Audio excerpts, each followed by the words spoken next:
Hello lovelies, and welcome back to Same But Different. So this time around we're going to be doing, if I can grab it, the Magician. That's right. So I have the Magician from the Light Seers, the Muse, the Spacious Tarot, Goliath and the Bonefire.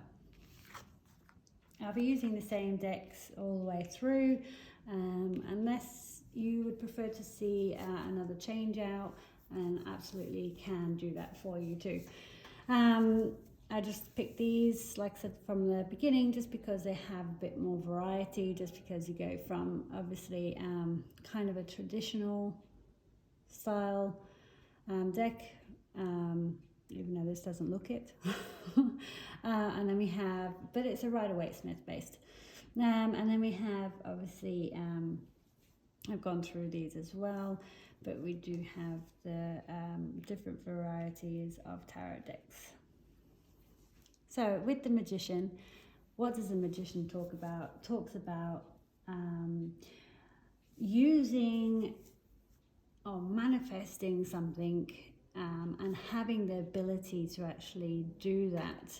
And this usually is like an ability that you received from above, to be able to use a skill. So you usually have a sword, which is like knowledge, or even the ability to communicate really well.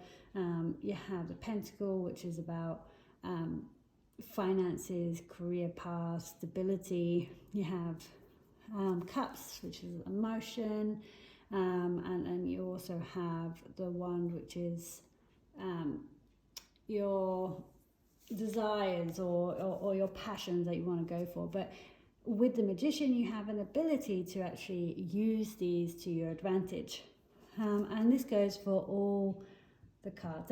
That's the meaning of the Magician. It's using your natural talents that you have been gifted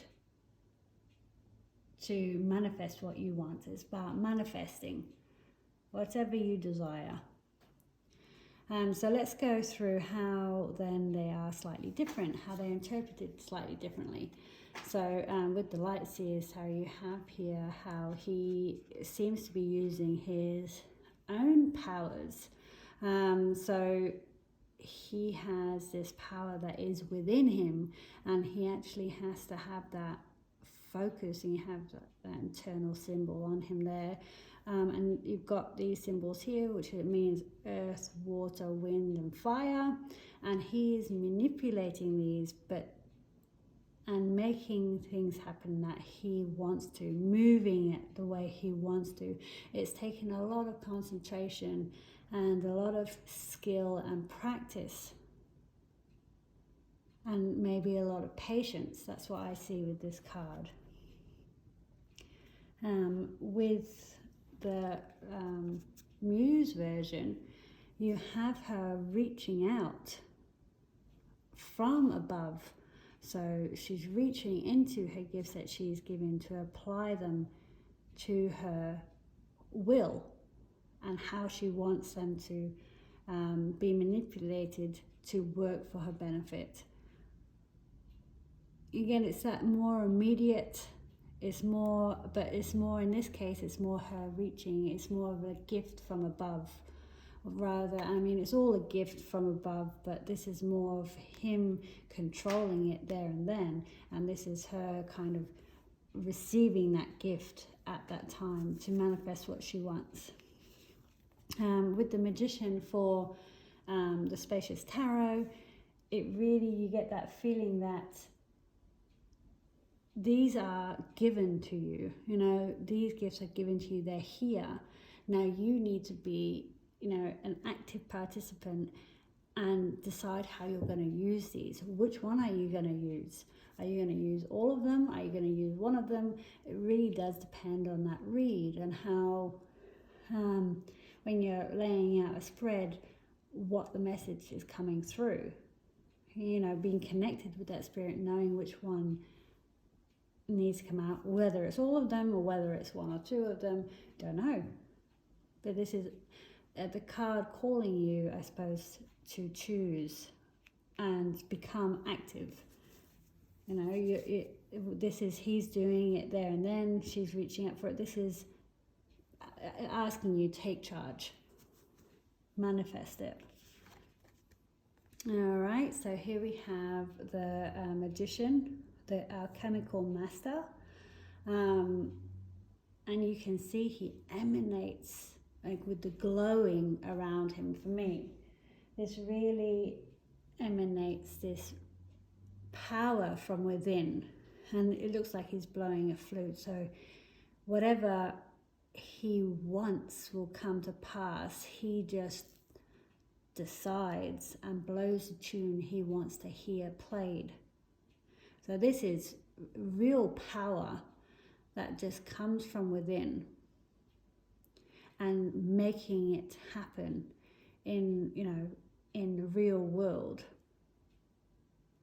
It's absolutely beautiful. It's actually really strong. There's a lot like this coming from within as well, but him, I get this feeling that he's obviously concentrating, taking time. He does have that power where this Black Panther, which I think this magician is just oozing, absolutely oozing magical powers and abilities.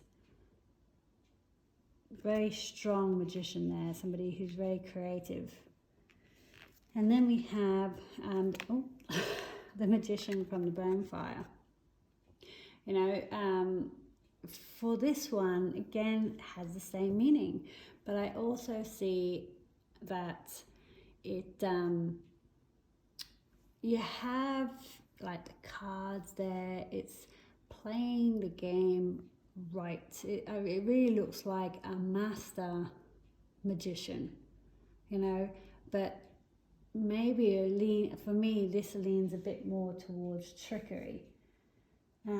Just because I just look at him and it reminds me of a carnival or you know, where you have magicians and clowns and all that, and he appears to manifest what he wants. Now, and that's massively different compared to all these for me. I mean, it still has that connection to source, you know, and so you kind of go on his hand as well, obviously, the connection to source and making it real on earth. But I just for me, this card reads as a little bit more of a trickery. You can fake it until you make it. This is what I read from this card. So very different from the other cards, but he again still has all the ability to make it seem like he can do whatever he wants. Whatever idea, I'll bring this up, whatever idea comes to mind, he can make it look as though it's happened or that he can do it. Anyway, so yeah, that's the magician version, and I'm really glad that you guys seem to like it. It seems to have had a good response, and yeah, I'll keep going. Hope you enjoyed, and look forward to going through the next lot with you. Bye.